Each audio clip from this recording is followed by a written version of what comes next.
Bismillahirrahmanirrahim. Assalamualaikum warahmatullahi wabarakatuh. Innal hamdalillah nahmaduhu wa nasta'inuhu wa nastaghfiruh. A'udzu billahi min syururi anfusina wa min sayyiati a'malina. May yahdihillahu fala mudilla lahu wa may yudlil fala hadiya lahu. Asyhadu an la ilaha illallah wahdahu la syarika lahu. Asyhadu anna Muhammadan abduhu wa rasuluh sallallahu alaihi wa alihi washabihi wa man tabi'ahum bi ihsan ila yaumiddin. Amma ba'd. Fa asdaqal hadits kitabullah wa khairal hadi Muhammadin sallallahu alaihi wa alihi wasallam. Wa syarrul umuri muhdatsatuha fa inna kulla muhdatsatin bid'ah wa kulla bid'atin dhalalah wa kulla dhalalatin finnar. Ma'asyiral ikhwani wa akhwati fillah rahimani wa rahimakumullah. Pada malam hari ini kita akan lanjutkan dari sesi yang kedua, pembahasan membaca hadis-hadis seputar bekal-bekal yang membuat Ramadan lebih berberkah. Ya. Dan sudah kita terangkan ada 3 hadis ya di pertemuan yang pertama. Ya. Yang pertama hadis Abu Hurairah ya. Dari riwayat Al-Bukhari Muslim. Idza jaa Ramadan futihat abwabul jannah wa ghulliqat abwabun nar wa suddifatish syayatin. Jika telah datang Ramadan, maka dibukalah pintu-pintu surga, ditutuplah pintu-pintu neraka, dan dibelenggulah para syaitan. Ini sudah kita terangkan ya. Hadis yang kedua hadis Abu Hurairah juga dari riwayat Ahmad, An-Nasai dan selainnya. Dan kata Nabi sallallahu alaihi wasallam, "Qad ja'akum Ramadan syahrun mubarak. Iftaradallahu alaikum siyamahu. Tuftahu fihi abwabul jannah wa yughlaqu fihi abwabul jahim. Wa tughalla fihi syayatin fihi lailatun khairun min alfi syahr. Man hurima khairaha faqad hurim." Ya, telah datang kepada kalian bulan Ramadan, bulan yang diberkahi. Ya, Allah telah mewajibkan atas kalian puasanya. Pada bulan ini dibuka pintu-pintu surga, ditutup pintu-pintu neraka, dan para syaitan dibelenggu. Dan dalamnya ada suatu malam yang lebih baik dari 1000 bulan. Siapa yang diharamkan kebaikannya, maka dia telah diharamkan atas segala kebaikan. Ini sudah kita terangkan ya. Hadis yang ketiga, hadis yang panjang itu ya, dari kisah yang menakjubkan dari Talha bin Ubaidillah radhiyallahu taala anhu, dari riwayat Ahmad dan selainnya. Beliau ceritakan kan ada 2 orang yang datang ke kota Madinah, ya, masuk Islam bersamaan. Kemudian tinggal di rumah Talha bin Ubaidillah. Ya, orang yang pertama itu orang yang bersungguh-sungguh dalam beribadah, giat sekali. Dan dia ditakdirkan oleh Allah meninggal ya di medan jihad. Ya. Adapun orang yang kedua, dia ini ibadahnya biasa-biasa saja. Ibadahnya biasa-biasa saja. Ya. Tapi dia masih hidup setahun. Ya. Dia mendapati bulan Ramadan. Ya. Dan dia meninggal dalam keadaan biasa juga, bukan meninggal di medan jihad. Ya.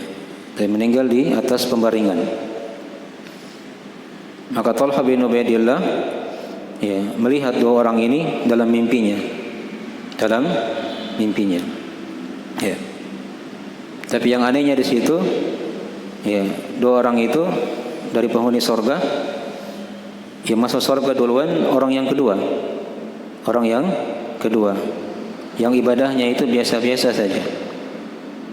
Setelah itu baru masuk orang yang pertama tadi, yang giat beribadah, kemudian meninggal di medan jihad.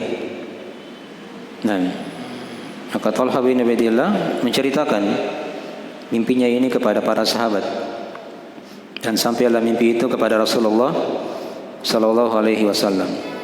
Ya, itu yang kita bawakan hadisnya di situ ya. Jadi Nabi SAW bertanya kepada para sahabat, ya, min ayyi dzalika ta'jabun? Ya. Yang mana yang kalian herankan? Kata para sahabat, ya Rasulullah, ini orang yang pertama ini orang bersungguh-sungguh, ya, beribadah. Nah, mati syahid lagi. Tapi kenapa dia masuk surga belakangan? Duluan temannya tadi itu yang ibadahnya biasa-biasa saja, ya, ketika dimasukkan ke dalam surga. Nah, Nabi terangkan di situ ya, sudah kita baca hadisnya dari keutamaan orang yang kedua itu. Ya. Nabi terangkan, bukankah dia masih hidup setahun? Nah, kata para sahabat, iya. Bukankah dia mendapati bulan Ramadan? Ya, dan dia salat, ya, sekian dan sekian kali sujud dalam setahun. Kata para sahabat, iya. Ya. Maka apa kata Nabi SAW? Ya, fama bainahuma ab'adu mimma bainas sama'i wal ard.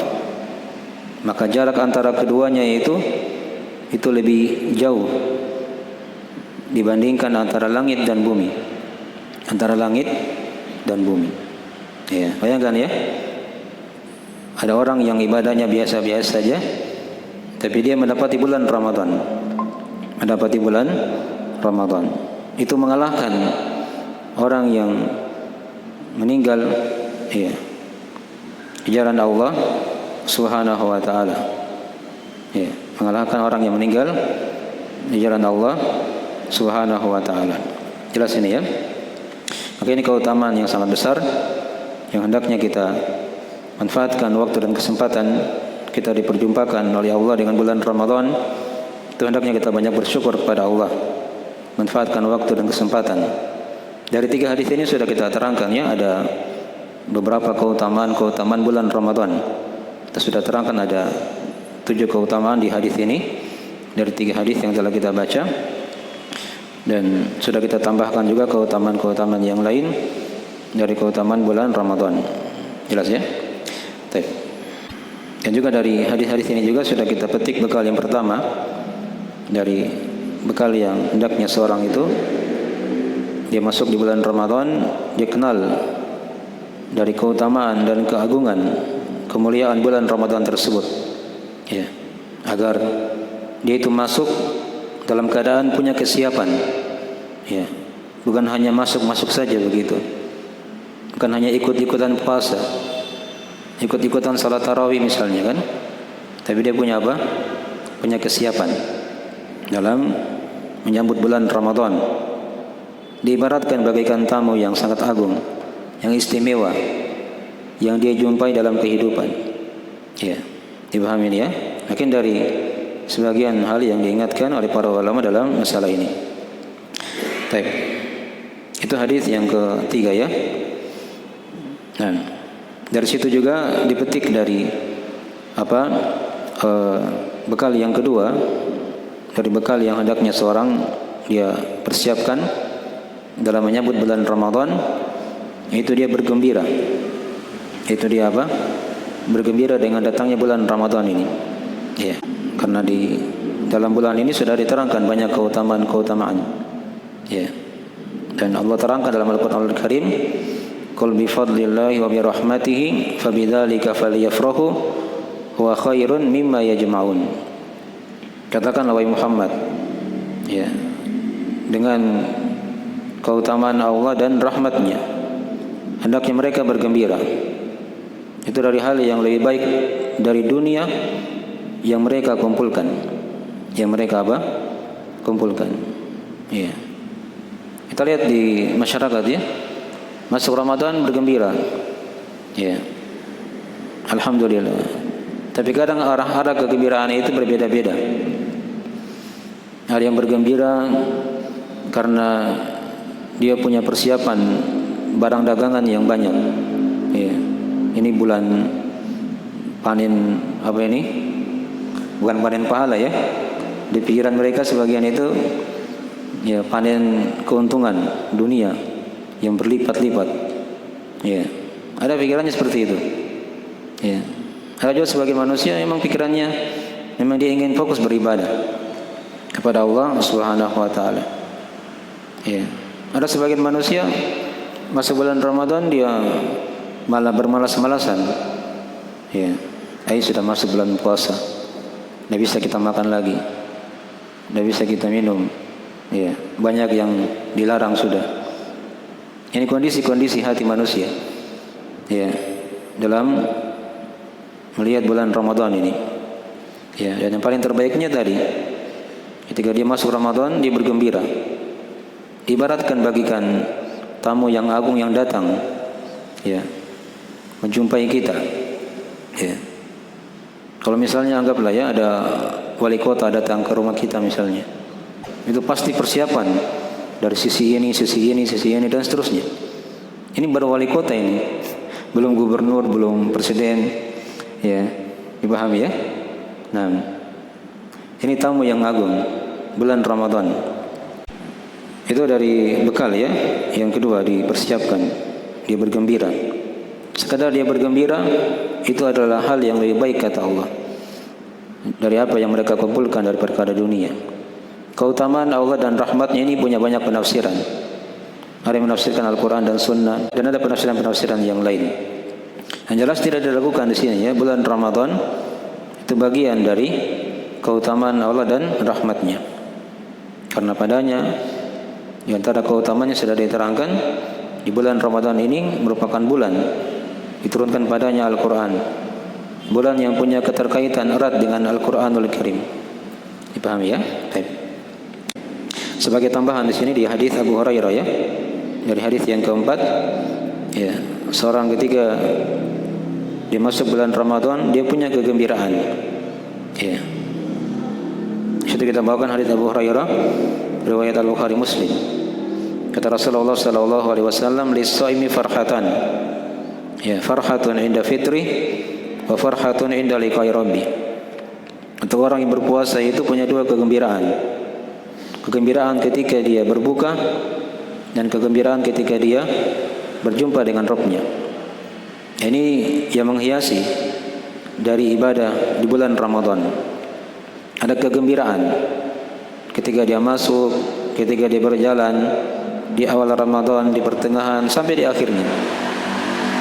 Tiap hari dia berbuka, dia bergembira dengan puasanya. Diharapkan Allah menerima dari ibadahnya. Dan kegembiraan yang kedua, yang paling agungnya, ketika dia berjumpa dengan Allah pada hari kiamat nanti. Ya, di padang mahsyar, dia melihat wajah Allah yang sangat mulia. Dan di sorga nanti, ya, dia melihat wajah Allah Subhanahu wa taala di kali yang kedua. Makin dari hadis yang menjelaskan ya akan kegembiraan seorang ketika menyongsong bulan Ramadan. Ya, jangan seperti sebagian orang tadi ya. Ada yang masuk Ramadan ya, sepertinya dia berat sekali. Susah. Karena akan terbatas dari aktivitasnya misalnya. Ya, hal-hal yang dibolehkan sudah diharamkan di siang hari dan seterusnya. Ini dari ciri-ciri orang yang yang merugi di bulan Ramadan nantinya. Ya. Kemudian hadis yang kelima kita bawakan di situ dari hadis Abu Hurairah. Ya. Riwayat Al-Bukhari Muslim. Ya. Itu kata Nabi sallallahu alaihi wasallam, "Man shoma Ramadhana imanan wa ihtisaba, ghufira lahu ma taqaddama min dzambi." Siapa yang berpuasa Ramadan karena iman dan karena mengharap, ya, ada keikhlasan, dia mencontoh Rasulullah sallallahu alaihi wasallam, diharapkan pahala. Maka kata Nabi, ghufira lahu ma taqaddama min dzambi. Maka akan diampuni untuknya apa yang telah berlalu dari dosa-dosanya. Ya. Ini ada bekal yang lain di sini. Ini bekal yang keberapa ini? Yang ketiga ya. Ya. Tadi yang pertama dia perhatikan keutamaan dari bulan Ramadan. Yang kedua dia bergembira. Ini yang ketiga. dari bekal dalam menyambut Ramadan, ya, dia berpuasa itu karena keimanan dan karena mengharap pahala dari Allah Subhanahu wa taala. Ya. Ini ada isyarat, ya. Seorang yang berpuasa itu bukan hanya dia berpuasa ikut-ikutan orang. Ya. Dia salat misalnya bukan karena ikut-ikutan orang. Karena hadis ini ada beberapa lafaz, ya. Di riwayat yang lain dikatakan man qama ramadhana imanan wa ihtisaba ghufira lahu ma taqaddama min dhanbi. Siapa yang tegak berdiri salat di bulan Ramadan karena keimanan dan mengharap, sama juga diterangkan keutamaannya, akan diampuni untuknya apa yang telah berlalu dari dosa-dosanya. Ya. Di riwayat yang ketiga man qama lailatul qadri imanan wa ihtisaba ghufira lahu ma taqaddama min dhanbi. Sama juga seperti itu. Siapa yang menegakkan malam al-qadar karena iman dan mengharap pahala dari Allah, maka akan diampuni untuknya apa yang telah berlalu dari dosa-dosanya. Jelas ini, ya? Baik, ini ada isyarat, ya. Seorang ketika dia masuk di bulan Ramadan, dia harus persiapkan dari fikih amalan hati. Ya. Ada kehidupan hati yang dia bawa berupa keimanan. Dari fikih amalan hati itu adalah keimanan. Iman itu kan sudah diterangkan, ya, di pembahasan-pembahasan yang lain. Ada keyakinan hati, ucapan lisan, ada amalan dengan anggota tubuh. Bertambah dengan ketaatan, berkurang dengan apa? Kemaksiatan. Itulah yang dikatakan keimanan. Jelas, ya? Nah, ini ada keimanan, ada fikih amalan hati, ada harapan, mengharap pahala dari Allah. Ini dari pokok-pokok amalan hati yang sangat besar, yang membuat ibadah puasa itu menjadi besar pahalanya di sisi Allah Subhanahu wa taala. Ya, banyak dari fikih amalan hati kalau mau diterangkan, ya, di bulan Ramadan ini. Ada keimanan, ada harapan. Diperiksa dari rukun ibadah kan yang sudah kita maklumi. Rukun ibadah kan ada 3. Itu juga harus ada dalam ibadah di bulan Ramadan. Dari kecintaan kepada Allah, ya, harapan tadi sudah disinggung. Ada rasa takut, ya. Ada kesabaran dalam beribadah puasa misalnya. Di salat yang panjang dia butuh bersabar. Ya, ibadah puasa yang dilakukan itu tidak ada apa-apanya. Kalau dia berdiri di padang mahsyar dalam keadaan apa? Kehausan di bawah terik matahari. Ya. Salat di malam hari yang panjang itu tidak ada apa-apanya. Kalau dia membayangkan apa? Dia berdiri di padang mahsyar dalam keadaan sedemikian rupa lamanya. Diterangkan dalam ayat Al-Quran Al-Karim, itu satu hari di padang mahsyar sama dengan 50.000 tahun. Ya. Nah, ini kalau dia fikirkan hal-hal seperti ini, ibadah-ibadah di bulan Ramadan itu akan ringan. Ya, dia fikirkan negeri akhirat dalam beribadah kepada Allah Subhanahu wa taala. Ada tawakal, ya. Ketika dia beribadah di bulan Ramadan, dari puasa atau salatnya, membaca Al-Quran, sedekah dan seterusnya dari ibadah-ibadah, ya, dia sandarkan seluruhnya kepada Allah Subhanahu wa taala dari upayanya itu. Jangan dia bersandar pada diri sendiri. Nah, dia pasti akan binasa. Dia pasti akan apa? Binasa. Jelas ini, ya? Baik. Dari ini dari fikih-fikih amalan hati, ya, yang hendaknya dipersiapkan di bulan Ramadan. Ada keikhlasan, ya. Dalam beribadah itu jangan hanya apa? Modal semangat saja. Harus ada keikhlasan. Harus ada dia mencontoh sunnah Rasulullah sallallahu alaihi wasallam. Dipahami, ya? Nah, ini dari syarat-syarat yang diingatkan oleh para ulama dalam masalah ini dipetik dari hadis-hadis Nabi sallallahu alaihi wasallam. Baik. Itu bekal yang keberapa? Yang ketiga. Bekal yang keempat dari lafaz hadis yang telah kita bacakan tadi. Ghufira lahu ma taqaddama min dhanbi. Maka akan diampuni untuknya apa yang telah berlalu dari dosanya. Ini ada isyarat, ada istighfar. Ya. Seorang ketika dia beristighfar kepada Allah Subhanahu wa taala, maka akan terbuka padanya berbagai macam banyak pintu kebaikan. Ya. Tapi ingat di sini ya, ibadah puasa itu kan dari sebab-sebab yang menggugurkan dosa dan kesalahan. Salat dimaklumi dari hal yang menggugurkan dosa dan kesalahan juga. Sedekah, ya, memberi makan dan seterusnya dari ibadah-ibadah yang ada di bulan Ramadan ini, itu dari ibadah yang dari keutamaannya itu diantaranya ya adalah ibadah yang bisa menggugurkan apa? Dosa dan kesalahan. Tapi ingat, di sisi lain seorang dia butuh bertobat kepada Allah, beristighfar kepada Allah. Ya. Dan seorang akan diterima tobatnya itu dengan 5 syarat. Dengan 5 apa? Dengan 5 syarat. Syarat yang pertama, dia ikhlas dalam bertobat kepada Allah. Kemudian syarat yang kedua, dia tinggalkan dosa dan maksiat yang dia pernah lakukan itu. Dibersihkan di bulan Ramadan ini. Ya, dia tinggalkan. Kalau dia sering pegang HP, dia lihat yang aneh-aneh, dia rubah di situ dari kondisi hatinya di bulan Ramadan. Dan dia biasakan perkara itu. Dia tinggalkan dari dosa dan maksiat tersebut.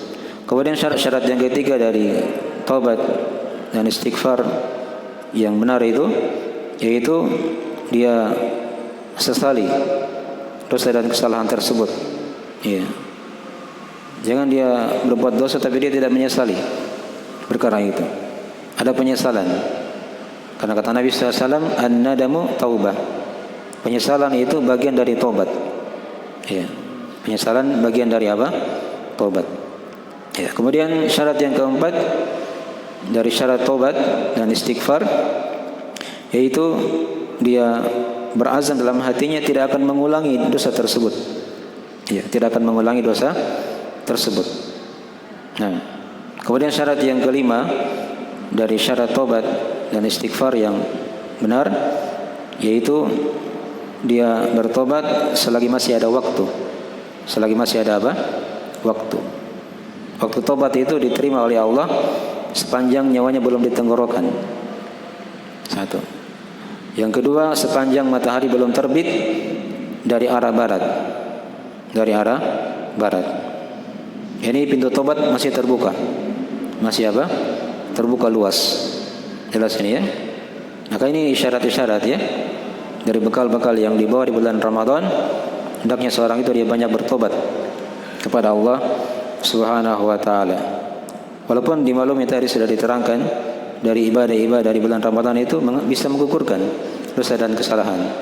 Tapi di sisi lain hendaknya dia ya banyak bertobat kepada Allah Subhanahu wa taala akan dosa dan kesalahan, karena tidak ada dari kita yang bersih dari dosa.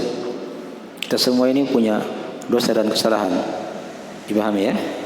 Dan Nabi isyaratkan tadi, ghufira lahu ma taqaddama min dzambi.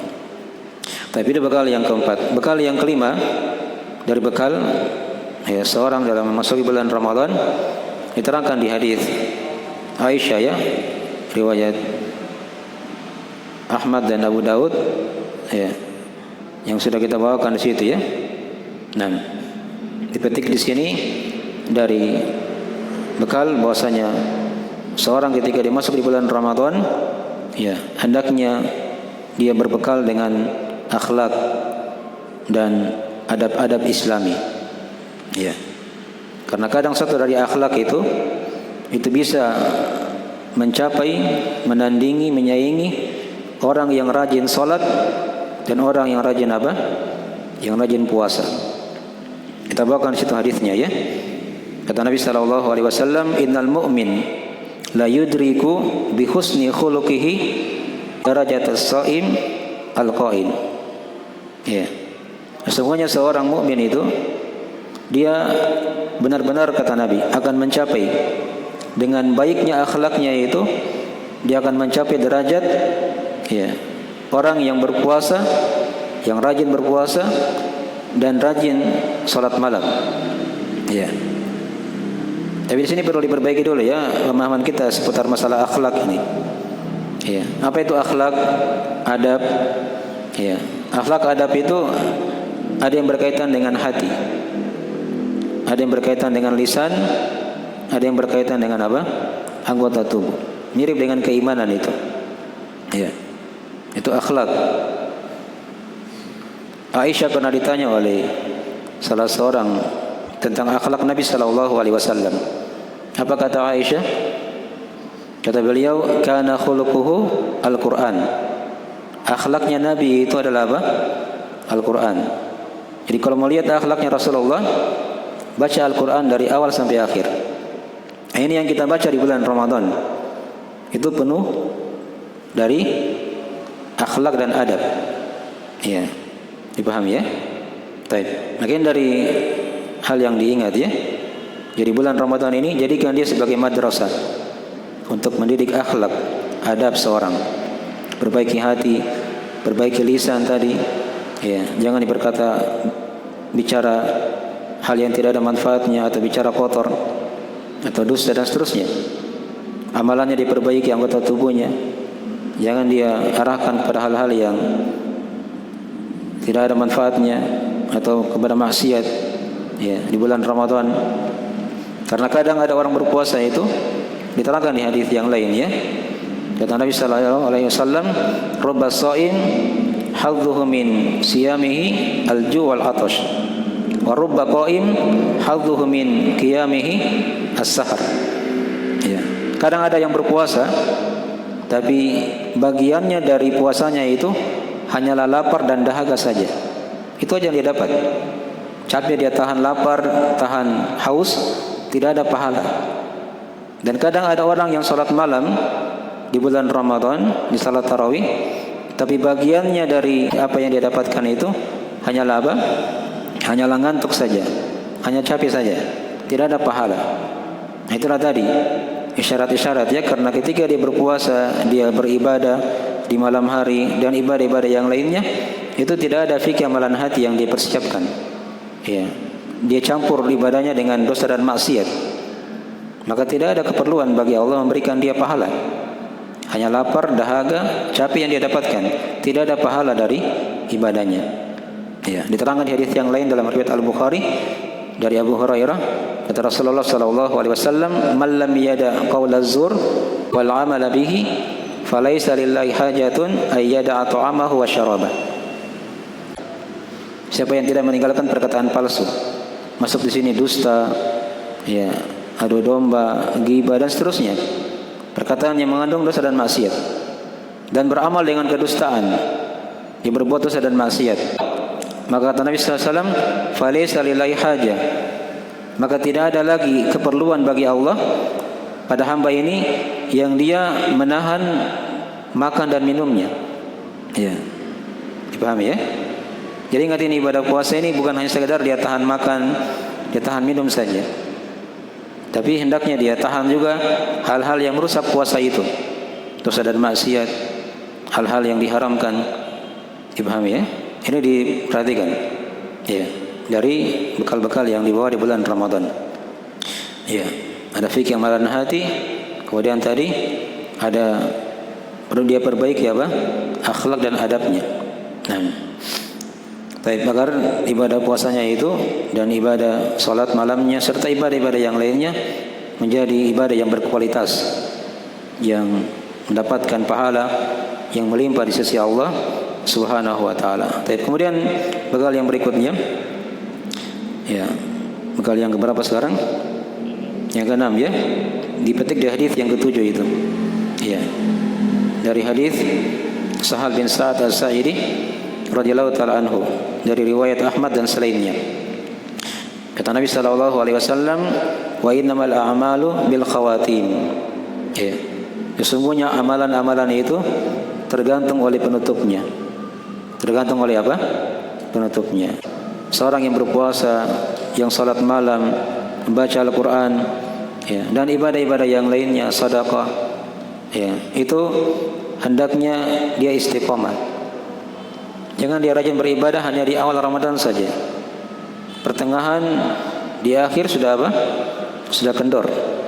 Ya, dipahami ya?